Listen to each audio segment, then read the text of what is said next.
O Senhor esteja convosco. Ele está no meio de nós. Proclamação do Evangelho de Jesus Cristo segundo João.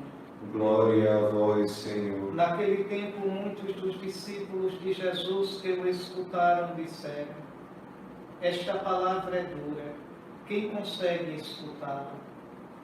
Sabendo que seus discípulos estavam murmurando por causa disso mesmo, Jesus perguntou: isto vos escandaliza? E quando virdes o Filho do Homem subindo para onde estava antes? O Espírito é que dá vida, a carne não adianta nada. As palavras que vos falei são Espírito e vida, mas entre vós há alguns que não creem. Jesus sabia desde o início quem eram os que não tinham fé e quem havia de entregá-lo. E acrescentou: é por isso que vos disse, ninguém pode vir a mim a não ser que ele seja concedido pelo Pai. A partir daquele momento, muitos discípulos voltaram atrás e não andavam mais com ele.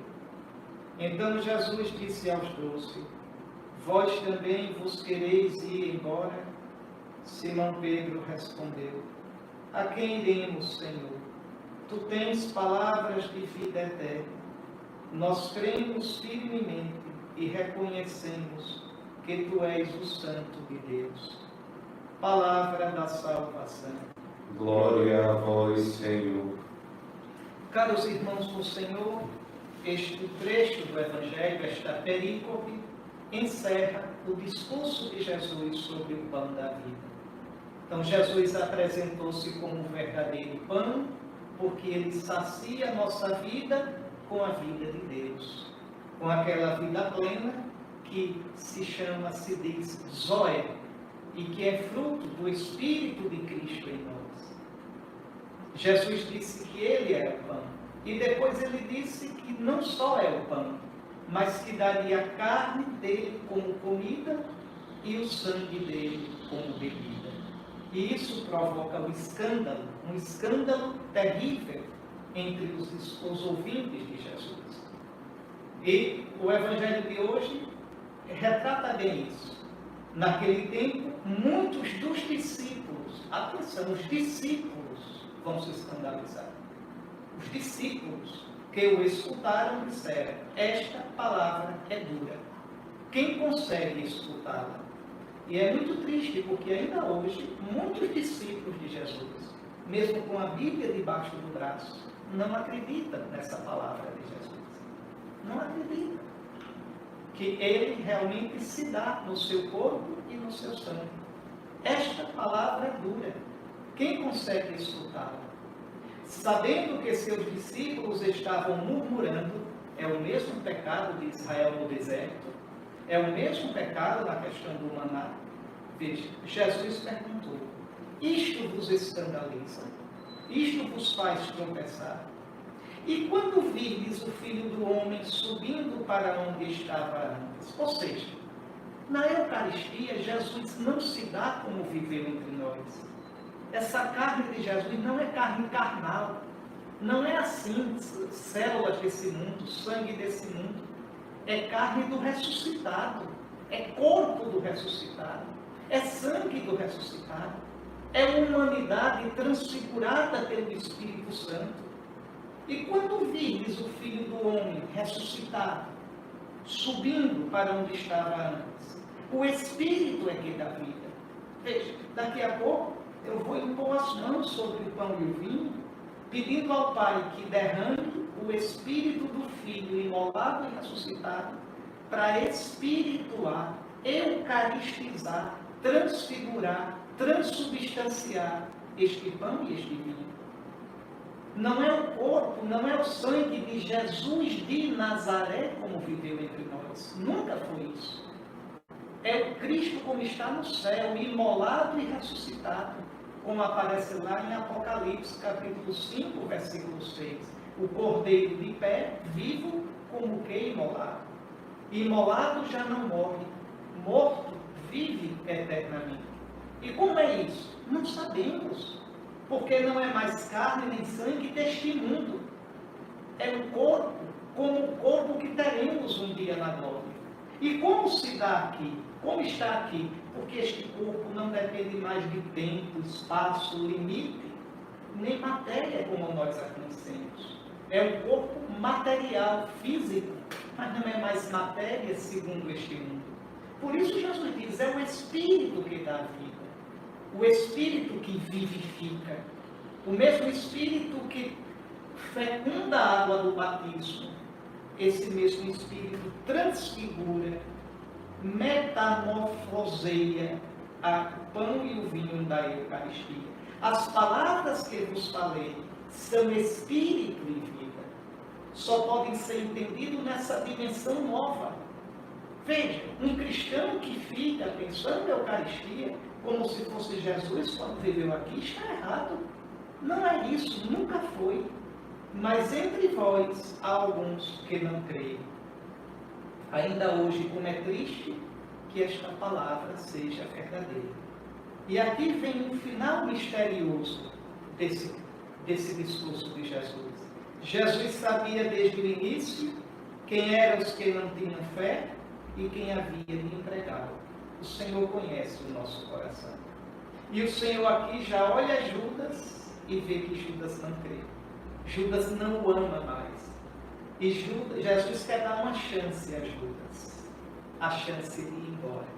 Se já não me amas mais, se já não crês mais em mim, é melhor que vá embora. Não deve ficar na igreja quem não crê no Senhor. Não deve ficar na igreja quem não o ama. É livre para sair. Veja, entre vós há alguns que não creem. Jesus sabia desde o início quem eram os que não tinham fé e quem havia de entregar. E acrescentou, é por isso que vos disse, ninguém pode vir a mim, a não ser que ele seja concedido pelo Pai. Não é mágica, não é destino cego, não é a dupla predestinação como Calvino ensinou hereticamente, que Deus criou uns para crer, outros para não crer, um para ser salvo, outros para não ser salvo. Não. O desejo de Deus é que todos se salvem, cheguem ao conhecimento da verdade. Mas aqui há a misteriosa resposta da real liberdade humana. Esse encontro tão misterioso entre a graça de Deus que atrai e o homem que responde. A partir daquele momento, muitos discípulos voltaram atrás e não andavam mais com ele. Que pena que Judas também não foi. Teria sido mais honesto, mais sincero. Vai ficar, aumentar a descrença, transformar a descrença em amargura, a amargura em ódio e vai entregar Jesus. Então Jesus disse aos 12, vós também vos quereis ir embora? Veja, Jesus não dá desconto. Jesus não diz, não, eu falei em parábola. Não, é minha carne só figurada. Não, meus irmãos. Quem não mastiga a minha carne e não bebe meu sangue, não come, não bebe a vida. Não tem jeito, não tem para onde correr. Simão Pedro respondeu, quando tem de falar pelos 12 e pela igreja toda, é sempre Pedro que fala. A quem iremos, Senhor? Tu tens palavras de vida eterna, palavras cheias de Espírito Santo. Tu és o pão da vida, a tua palavra é vida, tu és vida, a tua Eucaristia é vida. E nós cremos firmemente e reconhecemos que tu és o Santo de Deus, tu és Deus. Meus queridos irmãos e filhos, a igreja vive dessa certeza. A igreja vive da Eucaristia. Nós somos batizados num só Espírito Santo, como diz São Paulo, para formarmos um só corpo na Eucaristia. São os dois principais sacramentos, a água e o sangue, saídos do lado de Cristo, cheios de Espírito Santo. Eu não me canso de recordar a primeira carta de São João, no capítulo 5. Quem é o vencedor do mundo, a não ser aquele que crê que Jesus é o Filho de Deus. Este é o que veio, quer dizer, o que vem vindo sempre, pela água e pelo sangue. pela água do batismo e pelo sangue da Eucaristia. E o Espírito dá testemunho, porque 3 são os que dão testemunho: a água, o sangue e o Espírito. E o testemunho é um só: Deus nos deu a vida eterna e esta vida está no seu Filho. Isso a gente experimenta. A igreja vive da energia de Cristo, da força de Cristo, da vitalidade de Cristo, que é o Espírito Santo, dado nos sacramentos. É por isso que a gente continua vendo nos Atos, veja, na força do Espírito Santo, Pedro levanta Enéas. Na força do Espírito Santo, Tabita é uma cristã cheia de boas obras e de esmolas. Tabita jamais diria que só quem salva é a fé sem as obras. Veja, é uma cristã de verdade. As obras que ela faz, ela tecelã, as roupas, as mantas que ela faz para os pobres da comunidade. Na força do Espírito Santo, Pedro ressuscita, revitaliza, revivifica, faz voltar a esta vida Tabita. Na força do Espírito Santo, e a leitura diz mesmo que a igreja vivia em paz, ela se consolidava, progredia no temor do Senhor e crescia em número com a ajuda do Espírito Santo. É muito mais do que ajuda, com a força, com a energia. É na força do Espírito Santo que o Santo Atanásio, no século IV, enfrenta a perseguição, calúnia, mentira, jogo político do imperador para calá-lo. E ele mantém firme a fé em Cristo, verdadeiro Deus, igual ao Pai, Deus como Pai, Deus de Deus, luz da luz, Deus verdadeiro de Deus verdadeiro, gerado, não criado, consubstancial ao Pai. E ainda hoje é na força desse Espírito Santo, recebido como vida no batismo e como alimento na Eucaristia, que a Igreja vive e viverá sempre. Amém.